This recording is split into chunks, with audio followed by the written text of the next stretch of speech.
That's right, ladies and gentlemen. It is Commissioner Cooper, fresh off the plane from Philadelphia. Yes, a little saddened by the results, but not at all my resolve, my friend. It is Halloween week. We are halfway through the season, so we got a lot of stuff to talk about. Waiver wires. We got the doc in the building. We got lots of stuff to go over. Let's get it started. It's time for TSS Fantasy.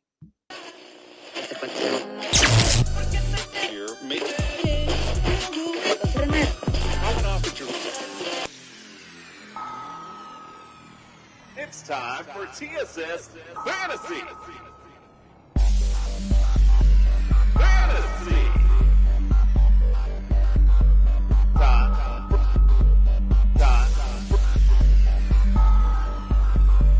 It's time for TSS Fantasy. Fantasy.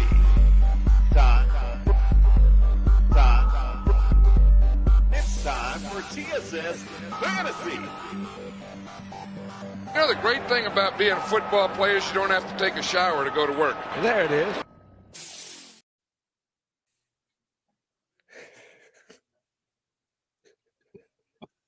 Oh, I was just waiting. Yeah! The creeper is here. The creeper, indeed. The jester, the creeper. He is the creeper. All right, That's the creeping up on the AFC East. Got him. all right. Good enough.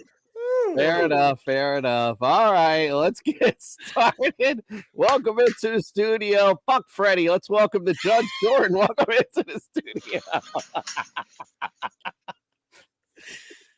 I'm speechless, man. This was the greatest back show segment I've ever seen in my life. I'm sad the audience doesn't get to see it. So, Freddie, I just want to kick it back to you, my friend. Did the Jets lose this weekend?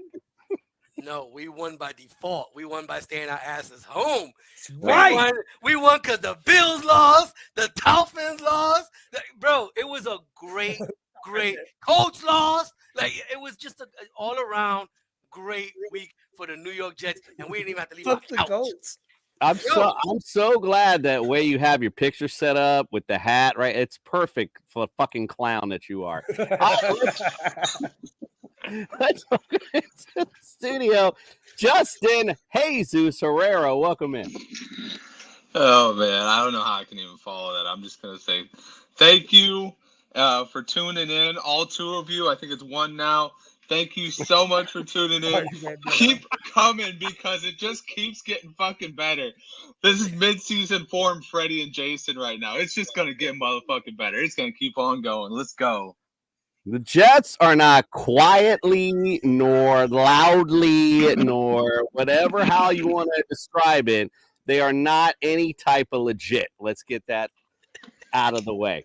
All right, let's pay the bills. Don't forget, go to tssfantasy.com. Use look at our latest and greatest rankings. Go to Underdog Fantasy. Use the promo code TSS. We'll double that deposit up to $100. Also, Jazz Sportsbooks. Lots of great promos on there. Use the promo code TSS for that as well. And if you're looking for some championship bling for your fantasy champion, look no further than Pro-Am Belts. All right, we got a paid medical professional waiting on deck. We got some injuries to talk about. Let's bring in the doc.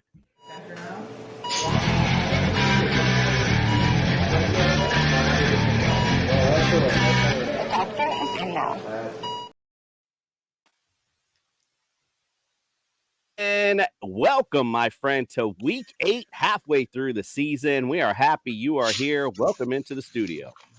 Hey, thank you. It's great to be here. Why don't we get started with Deshaun Watson? So I'm actually hoping you guys have a little bit of information on him for me. So this was originally described as a rotator cuff bruise starting back in week 3. It's a weird diagnosis, right? How many of us have heard of a rotator cuff bruise? I think Brian on his segment actually mentioned this as well. It's just strange. And there's some MRI results pending, and I'm wondering if anybody's heard the results of this. I heard some speculation the other day. There was a hairline fracture of his humerus, the upper arm bone and the shoulder. Anybody heard any results of that MRI? Personally, I have not heard any results or anything from him, to be honest. So far, like I said, it was kind of like you said, like you mentioned and Brian mentioned, a very weird injury to go out. Then he went out of the game with a suspected concussion, but then was ruled not a concussion. So a lot of weird stuff going on in the Deshaun world. But no, I don't have an update on the MRI, unfortunately. So he's officially listed as day-to-day and expected to play week 8. But, again, if that aforementioned MRI, if those results show there's something more going on, that might miss some meaningful time. But what a whiff, right, by the Browns organization. This hasn't panned out. So moving on to Jalen Hurts. Oh, go ahead. I was just going to say, yeah, so far, no good. Not at all. However, Jalen Hurts, so far, really good, right? So finished the weekend's game with a knee brace on, but it's not expected to limit his week 8 practice or preparation or participation. So Jalen Hurts should be good to go. It just made for an interesting storyline after the week 7 game. Here's one, Bijan Robinson. So I think it's noteworthy that we didn't talk about him last week. A story just broke that the NFL is now investigating the handling of Robinson's health by the Falcons organization. So the word out of Atlanta is that Robinson himself started feeling a little bit weird, is the word they used, Saturday night, and woke up, quote, not feeling like himself on Sunday, which might explain why he wasn't in the reports, why he took a few snaps and then sat. But right now the NFL is undergoing an investigation. This is not expected to limit him in week 8. He should be back. Yeah, that was really strange indeed. Yeah. Fire Arthur Smith.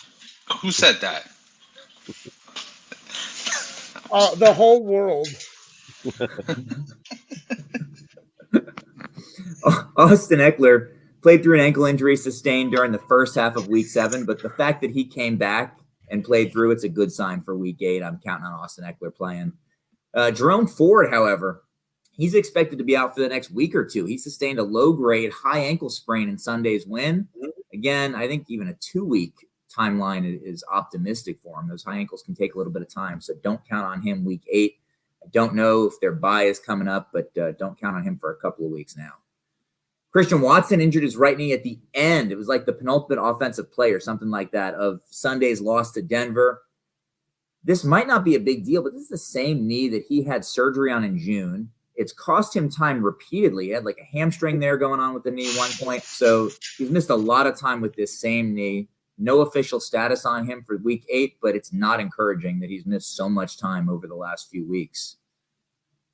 Commissioner's gone, but the house call is going to keep going. So Jalen Waddle, he left week 7 with a back injury, but he returns. So again, this is really encouraging. He's expected to practice this week. It should not affect his week 8 participation. Dawson Knox, this is a big deal if you've got him. Scheduled to have wrist surgery now, which means likely chance he ends up briefly on the IR. Best news I heard on that was that it's a cleanup surgery. There's nothing more detailed at this moment, but he's been dealing with this wrist injury since week 5. So hopefully this gets him over the hump. But again, it wouldn't be a surprise if Knox ends up on the IR after this. Moving to Gerald Everett. This was originally reported to be a quad injury, but it's been clarified as a hip injury. He's questionable. It's too soon to responsibly speculate on Everett. Luke Musgrave hurt his ankle this weekend and was seen in a walking boot after the game, but once again, too soon to speculate on anything beyond that. We just don't have enough information. And then wrapping up the house call is Zach Ertz. He's headed to the IR with a quad strain, sustained this past weekend. He is expected back later this season, but not for a month. Zach Ertz to the IR. Zach Ertz to the IR. Interesting. A few guys sent out to the IR, a few guys a little banged up. So we'll have to check out this waiver wire, see if we can grab some people to help us out this week. Doc, we appreciate you. Happy Halloween. We'll see you next week. Then, guys. All right, let's get on with our weekly leaders.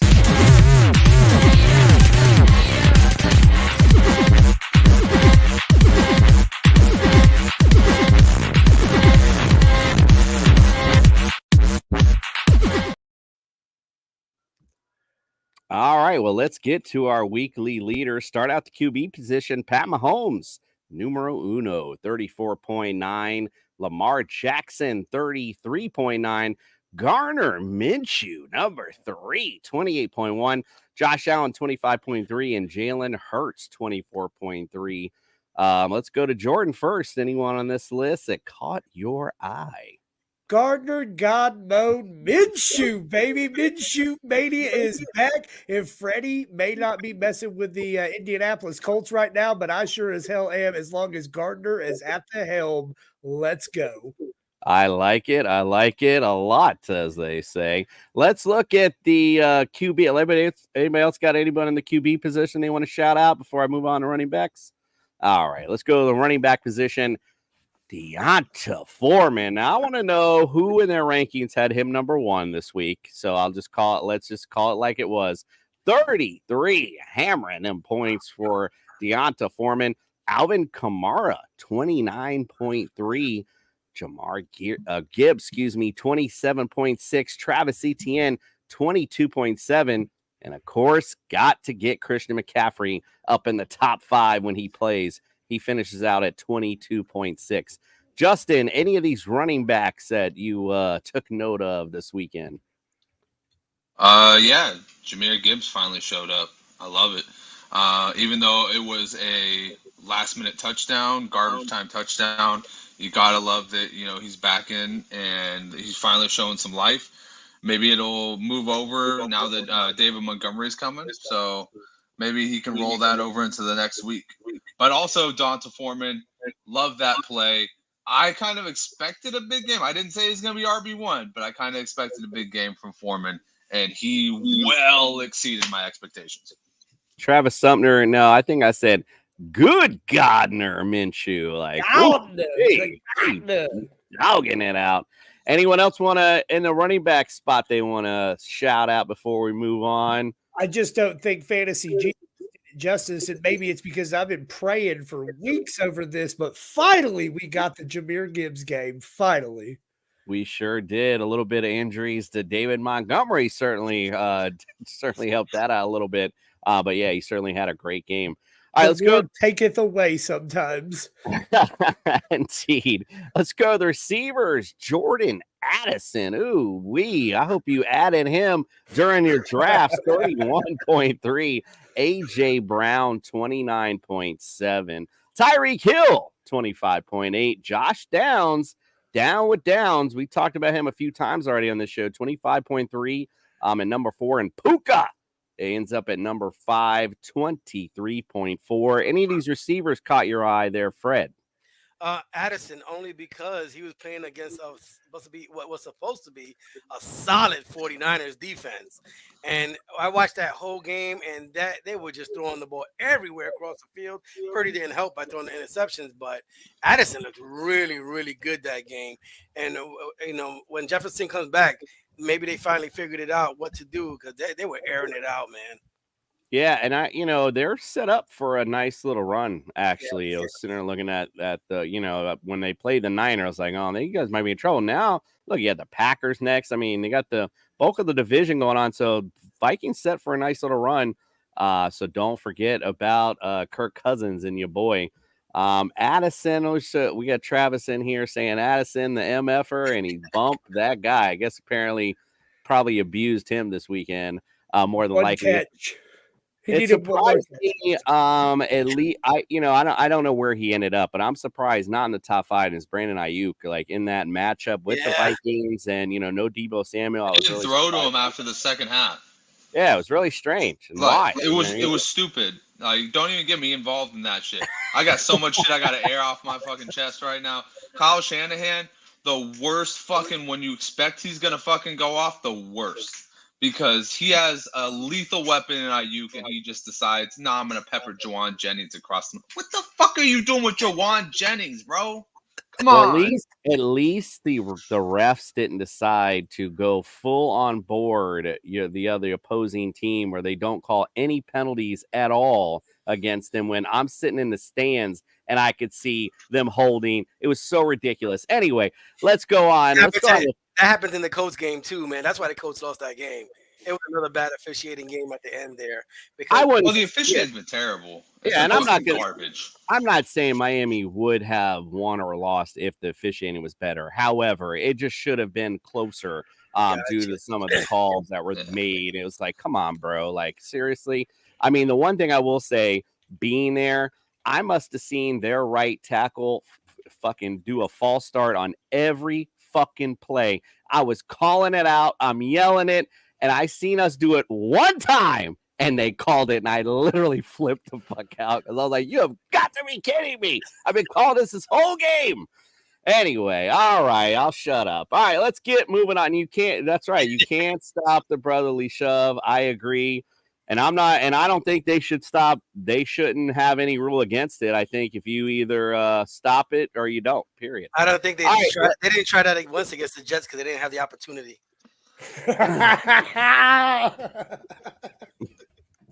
Bro, your team is fucking garbage. I'm just saying they didn't try it. That's it. Just analyze it. Kelsey, 35.9. Travis, that's the only one tight end Freddie knows about. Darren Waller, 22.8. I got Waller. 22.3. TJ Hawkinson, 19.6. Wow. Dallas Goedert, 18.7. This is actually like the tight ends we drafted. That's how it's supposed to be right almost there. In order. I know. It's crazy. Jordan, anyone in the tight end list that caught your eye? Real quick, before we move on to the tight end list, I just want to get my boy Joshua Downs coming through with that top 5 week. That man is this close to supplanting Michael Pittman as the number 1 option in that offense. I'm just saying he is coming. But the tight ends, listen, you know who didn't make any excuses this weekend? Travis Kelce. He showed up. He dominated. Unlike the 49ers, unlike the Dolphins, Travis Kelce delivered, baby. 179. 12 receptions. God. Trouble. You know who's not on that list that I thought was going to be on the list? Kittle. I seen him catching the ball all game. Well, that was another. Yep, and that was another guy though we thought was going to step up and have a huge game. But you know, 8th is great for a tight end position. I mean, hell, get in that top 12, you're good. So once again, didn't get the opportunities. They were going to Ray McLeod, and they were going to fucking Jawan Jennings, and those guys belong on the fucking bench. Put Ronnie Bell out there. He's a better fucking route runner. God damn it, Kyle Shanahan. Trust me, I feel your pain. This is that kind of pain Tuesday. All right, go ahead, Fred.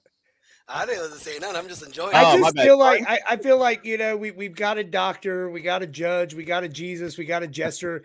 We really need like a psychiatrist because like you two guys are so unhinged after these losses, and I am loving every second of it. I just feel like you guys really need to get it off your chest. So travel across the United States, Jordan. I mean, Jesus fucking Christ. Like, fuck, I got some excuse here. All right, quick mention defenses. Bears get 17, Browns 16, Ravens and Giants 14, and America's team had 12, which, by the way, one last thing I will say, which I don't know if they showed on TV or not, but the Miami Dolphins, this is to you. You do not go in another team's stadium, you're down a touchdown, didn't do well in the first half, and mock them on the way to the goddamn locker room. I don't know if they showed that or not, but they're literally doing the fly, Eagles fly, and jumping around. I was like, what the hell are you guys doing? You're losing, you morons. Anyway, all right, let's talk about some flops. Speaking of flopping ass Dolphins, let's go Giants. Good win. Hey, Giants! I caught it! Underdog pick of the week. Freddie's having the best week ever. Fred got 1 pick, and he's still last place. Like I got 2 underdog picks. Not anymore. You tie right there. I'm tied too. We all. Who's in first place? Talk about some flops. Not for long, bro. You coming down. You had a horrible week. Let's go. Can't you morons do anything right? They did their best. Flip-flops. They did their best. Flip-flops. Calm down, diddly.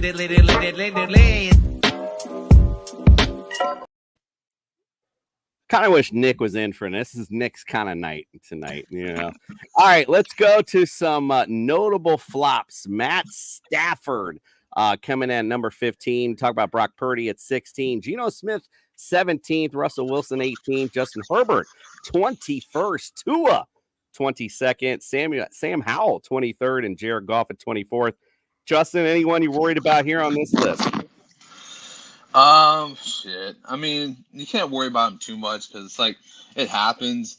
I would say probably Tua, just because, it's kind of like one of those things where you really expected this offense to explode, and you saw Tyreek, and I thought Tyreek was like wide receiver 1, because every time I saw the fucking Dolphins release the ball, it was Tyreek Hill going for some magnificent catch, going for some long ass gain. But, when it all comes down to it, those interceptions kind of rack up. So it was kind of a little bit disappointing week for Tua. Not too worried about him, but I am worried a little bit because, when the pressure got to him, he kind of folded a little bit. I like my boy Purdy did too. So I'll take that shot too. I will just say that I know the Jalen Waddle injury definitely hurt this offense. You could see there was really nobody else. I mean, Cedric Wilson was out there making plays, crying about him, getting his face ripped off, all that kind of good stuff. But again, a disappointment indeed. All right, and also I want to say one quick thing. Yep. Sam Howell is not going to make it the entire season. I was gonna say that game. I was looking at that. I was just like, that is the worst offense. They must really hate Sam Howell in Washington or something, bro. That is the worst offensive line I've ever seen in my life. Dude, the Giants had 5 sacks all year and got 6 sacks one game. Yeah, exactly. That's trouble. That is definite trouble for sure. And Jahan Dotson been a straight disappearing act off fantasy rosters for sure. All right, running backs. Swiftly got his 23rd this week. Aaron Jones came in at 26. Brian Robinson, we talked about him, or Brian Robinson Jr., I'm sorry. He's 27th. Zach Moss is 30th. Raheem Mostert, 35th this week. Austin Eckler, 38, and Josh Jacobs, 41st. Fred, anyone on this list worry you at all? Aaron Jones. We thought they were going to go play against Denver. Denver's been getting smoked all season. The Green Bay goes out there and lays an egg.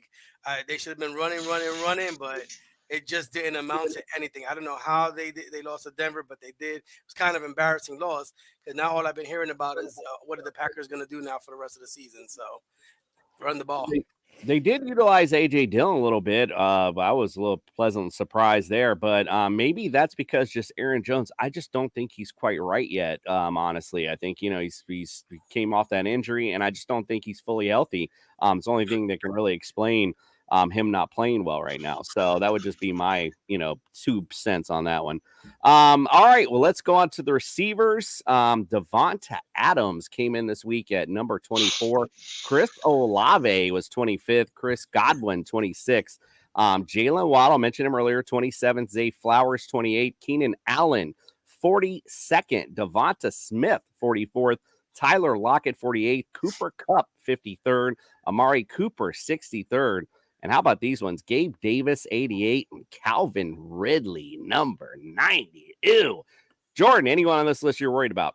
Couple people, man. Every week I come out here and I just keep saying, look, it's going to be Devontae Smith's week. And every week I look like a jackass. And I really need him to get some diva in him. I need him to throw a little fit on the sidelines like A.J. Brown did in week 2. And let's turn this thing around a little bit. And then is Calvin Ridley freaking droppable at this point? Like, he's not startable, I'll tell you that much. Yeah, I mean, I don't know what happened to him. Like, it's just crazy. So, thank you, Travis. Appreciate you coming in and commenting this evening. We do always appreciate you seeing you in. We'll talk about tight ends real quick. Kyle Pitts, although he's been playing okay lately, he was 16th this week. Luke Musgrave, 18th. Michael Mayer, he was a big deployment this week. He was 30th. And Tyler Higbee, 36th. Justin, anyone you were worried about here? Oh, man. Can I just put in the entire Las Vegas Raiders offense? Like, my God, that was terrible. I was over here thinking, Fantasy Jesus channeling that Michael Mayer touchdown. Fantasy Jesus couldn't help fucking Brian Hoyer get the ball downfield. And he damn sure couldn't help him get it in his own teammates' hands. That was just, oh, my God, that was an awful showing by that team. Go ahead, Fred. You notice how every Raider position was on the flop list. You got Jacobs, you got Adams, you got Mayer. Like, dude, they were terrible against Chicago. Absolutely terrible. Against one of the worst defenses in the league. It's surprising. It's just, that's what I say, the NFL's funny that way. You expect this, lopsided game, and then it's just the right matchup and the right timing and all that just plays into it. Pretty crazy stuff. Yes, You're Justin. 100%. You're 100% right, Jason. This was the week where everything got flipped upside down. The Patriots beat the fucking Bills. You know, the fucking Vikings beat the 49ers. It's Like, great. what is going on here? There's a ton Awesome. of shit that just got flipped upside down, and I'm just like, any given Denver Sunday, smacked it's the really the mantra. Packers. Any given Sunday. Chicago smacked the It Raiders. really is. It really is. I know. I was really excited with that Patriots win. I was like, ooh, Miami wins. But then I was also like, at the same time, if Miami loses, we still okay. We still number one in the AFC. So we still okay. We got to justify it in some way, right? All right, let's get on. We got waivers to pick up and That's fuck how Freddie and the Cowboys Jets. fans think. Yeah, and fuck the Jets. All right, let's go. Waiver wire. Waiver wire.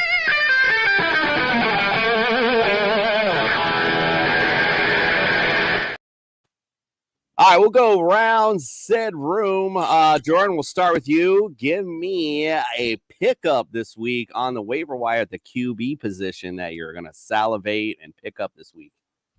You already know. It is Gardner Minshew. It is Minshew Mania 2.0. Hop on board while you can. And listen, I know the man is probably going to get taken out evidently later this year, but I'm still rocking Sam Howell in my lineups. I'm still all about that kid until he succumbs to his inevitable, concussion syndrome or whatever it is that he gets behind that offensive line. I think what's important to our viewers now, the zero, as Justin mentioned earlier, I was one or two earlier, to mention, though, is to look, now that we're getting into the middle of the season, now you actually do want to start looking at people's schedules and start looking to the fore. You know where you're at in your position. You can start looking, okay, I'm going to be involved in these playoffs here. I need to start looking at some of these matchups. Start looking around, and if you need to, trade for matchups. This is one of those things. You're playing to win the entire thing. It's not a sprint, it's a marathon. So just make sure you point that out. All right, let's look at some running. Just some other quarterbacks to mention. Kenny Pickett. He's been getting on a little bit of a hot streak lately. Bryce Young, and Derek Carr, just some of the QBs that might be out there. But this week we had week Mageddon or whatever you want, buy Mageddon last week. There are no buys this week, so crazy enough, you are good to go. Shouldn't be too much craziness going on. Let's go to the running back position, though. We do have some injuries. Justin, who you like when you pick up with the running back spot? Crazy enough, I think a lot of people are going to go, what? I don't think he's still out there. Darrell Henderson Jr.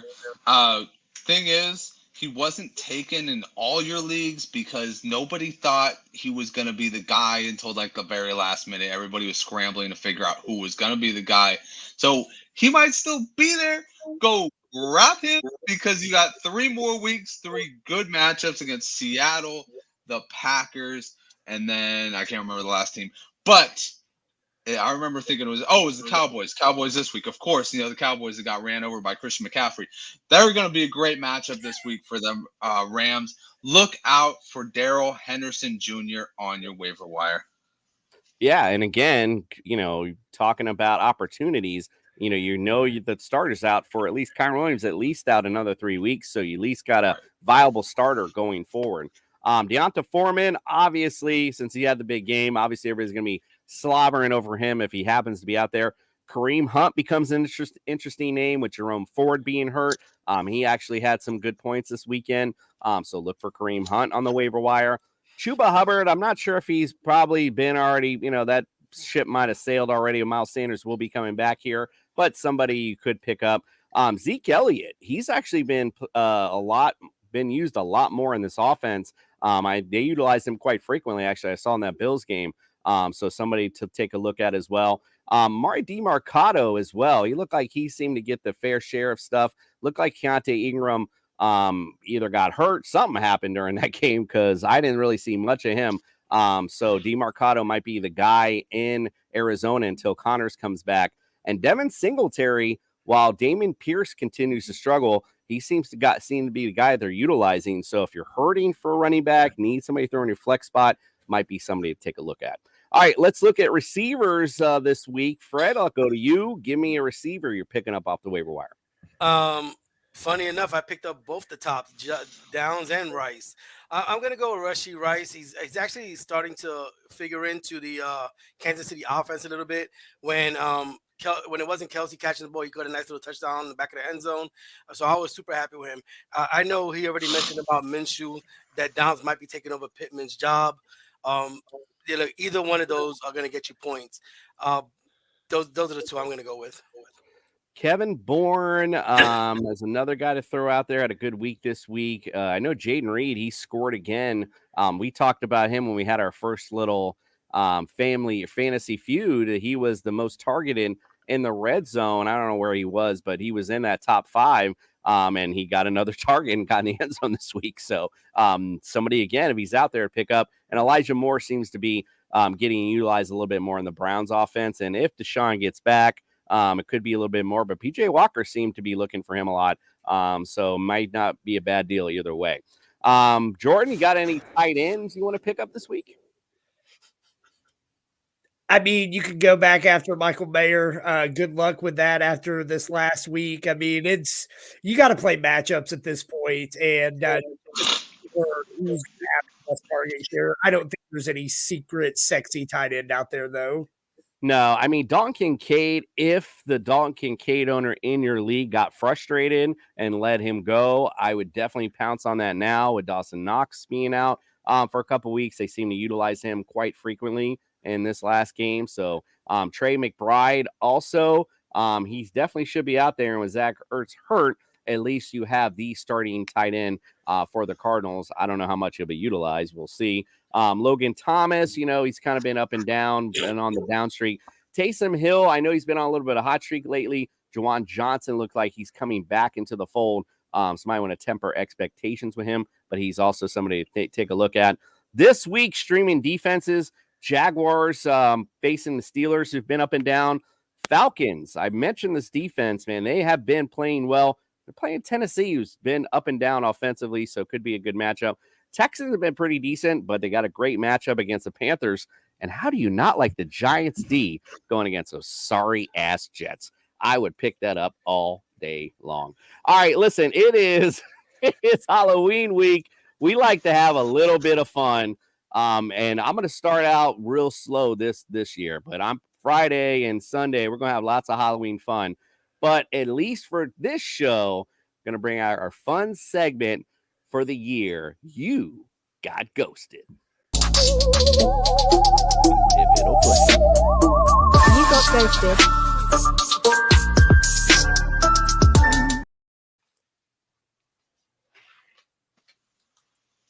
All righty. Well, you got ghosted this year if you selected Joe Burrow. He was drafted as the number 5 QB overall. He went very early for many, many owners. I know I was in quite a few drafts, and I was a little surprised, quite frankly. But he currently right now sits at your QB 26th. QB's ahead of Joe Burrow. Are you ready for this? Kenny Pickett, Mac Jones, Baker Mayfield. Oh, guess what? This is a good one. Joshua Dobbs. Wow. But this is the one that really lets you know. Anthony Richardson, who's played 2 full games, is ahead of Joe Burrow on your fantasy points for the season. Guess what? It don't look no better. Guy's got the 49ers, the Bills, and when it matters, he's got the Steelers, Chiefs, and the Browns. Ugh. I'm sorry, ladies and gentlemen, but if you drafted Joe Burrow, you got ghosted.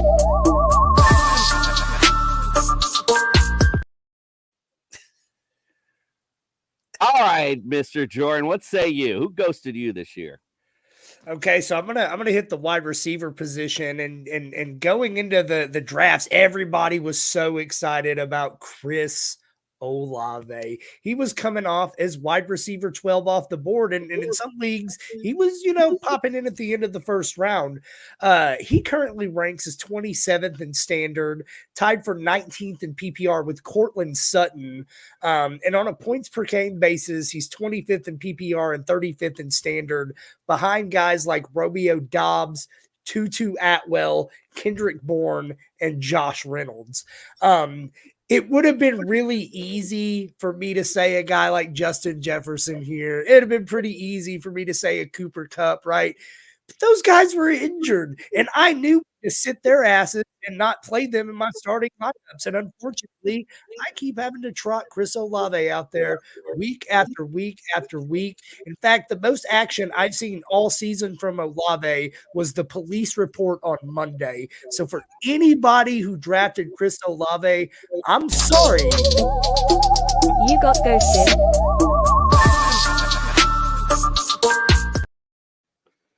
All right, Justin, how about you? You got any spooky tale for everyone for Halloween this year? And you're on mute.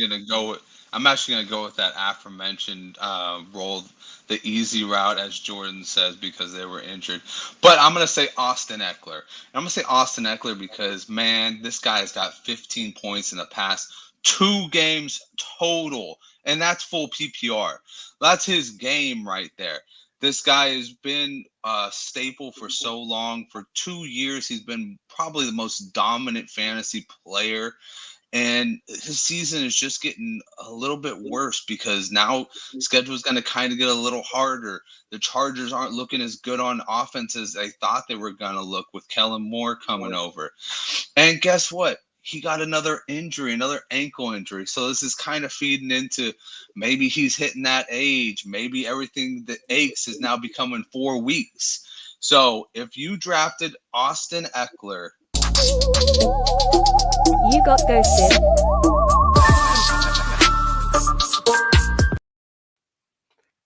Fred, what scary tale would you like to sow this night? You know, the tight end position is never really strong, but after the performance of Evan Ingram last year, everybody was super high on him. So he comes in this year through 7 games with no touchdowns, 8.4 yards per catch, if that. And I'm looking again because I wanted to make sure he has never cracked more than 67 yards any game this season. And you got pretty good quarterback back there. So trust me, if you picked Evan Ingram, You got ghosted.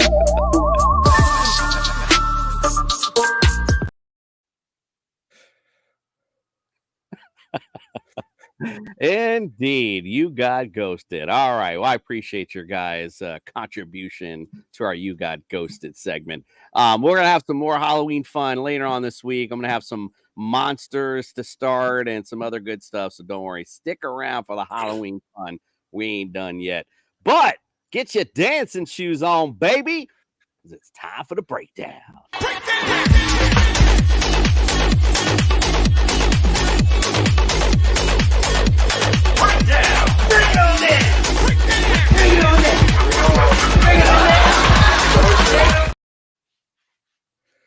I don't know if that's a vision I ever want to see, but Every time you play that, I notice something different in the video. And this week, I noticed OJ just like, the hell is Fred doing right you got to here? take a low. You got to we're gonna have. I think you should make a short on like some dance moves. I think Just I to might break it down. I got you. I think I Fred's like dance moves. I'm with it. I like it. All right. So for Thursday night, we got the Tampa Bay Buccaneers visiting the Buffalo Bills.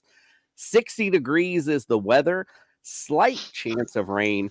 Right now, it's scheduled for winds to be 12 miles an hour. I would just check this game prior because if that's the forecast now, obviously they change, but it may get worse. So definitely something to look out for. Bucks lead this series 8-4 overall. Last time they played was in 2021. The Bucks won in overtime 33-27. The Bills are favored in this matchup by 8.5. The over-under is 42.5. Now, far as the fantasy implications, Bucks, they're 12th against fantasy QBs, 8th against running backs, 20th against receivers, and they're 8th against tight ends. The Bills, numero dos against QBs, 22nd, however, against running backs, 11th versus receivers and tight ends. So, Justin, I'll go to you first on this one. Give me guys you like and don't like, and tell me who you like to win. Oh, man. So I am all about getting Josh Allen in this game.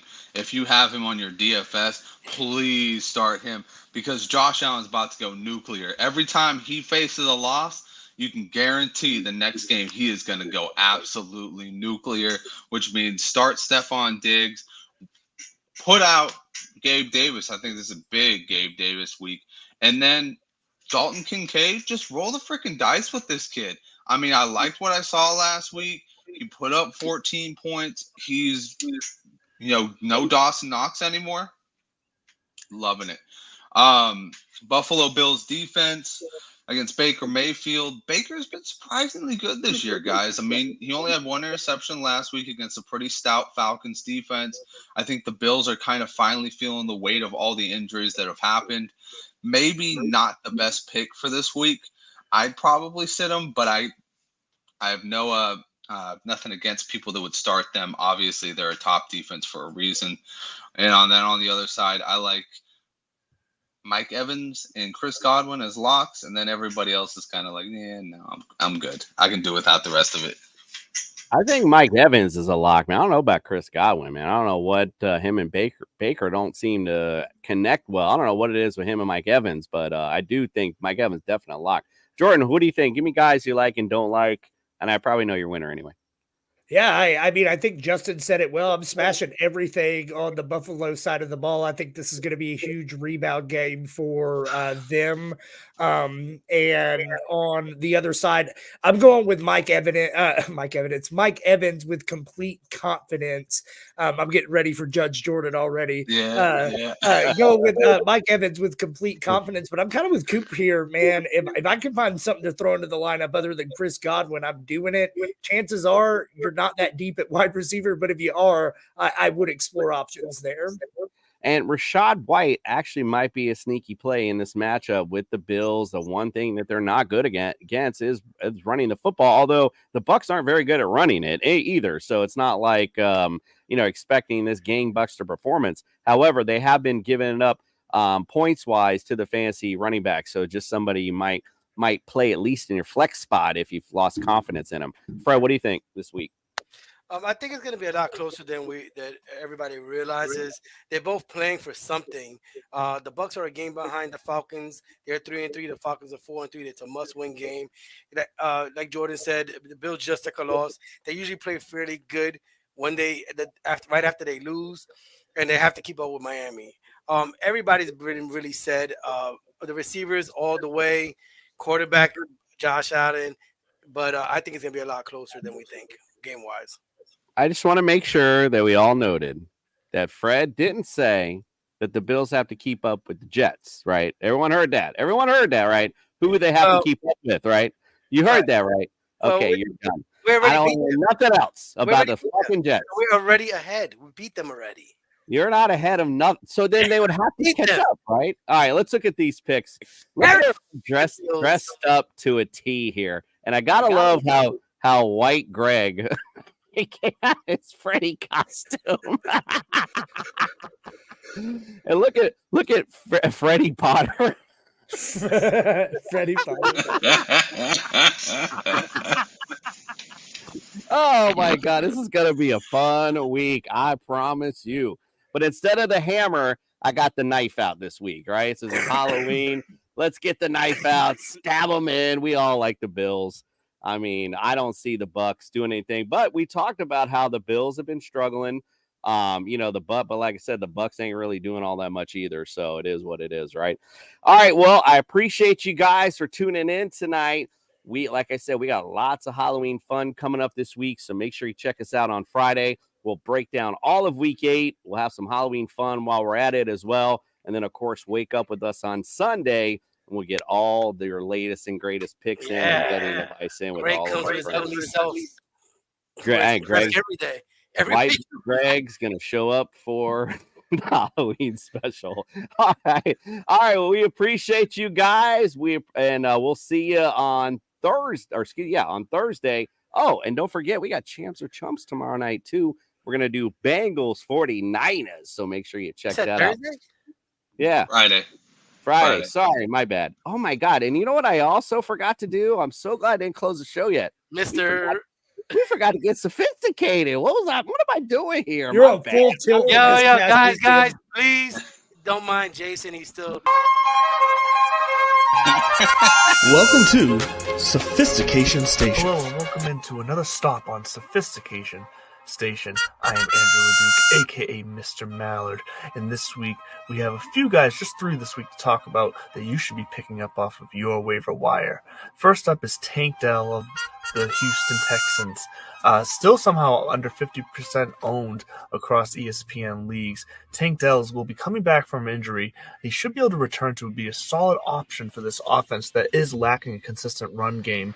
And with Nico Collins just also being a little inconsistent up and down, look for Tank Dell, the rookie, to continue to develop a relationship with CJ Stroud, who has been a nice surprise here in his rookie season. So I look for Tank Dell to be a solid flex play in the coming weeks, given his schedule. And then Dalton Kincaid for the Buffalo Bills at tight end. He's somehow still owned in less than 40% of leagues. Kincaid could be a top 5 tight end down the stretch, given how easy his schedule is against the tight end position. For all the matches they have left, they're all plus or neutral matchups. So look for Dalton Kincaid to continue to have a big role in what is already a pretty decent offense. Stephon Diggs is seeming to be a little upset with Josh Allen again, so I look for Josh Allen to be spreading the ball around when he needs to, especially still nursing that injured shoulder. Dalton Kincaid will be involved. And then last but not least here, Kendrick Bourne of the New England Patriots. I know it's scary to play a New England Patriot on offense right now, but they looked good getting the upset win over Buffalo this week. And in the past 2 weeks, Kendrick Bourne has been the only real consistent player from the receiver standpoint for the Patriots. So I look for him to continue to get the targets from Mac Jones, however sloppy or good those will be. He would be a bye-week flex kind of fill-in player for me. Nothing that I would be consistently excited about starting at a wide receiver 1 or 2 position. So look for Kendrick Bourne to have some role for you if you have a bye week and you're in a pinch. He should stay involved in that offense. Once again, I am Andrew LeDuc, aka Mr. Mallard, and this was Sophistication Station. Stay classy, my friends.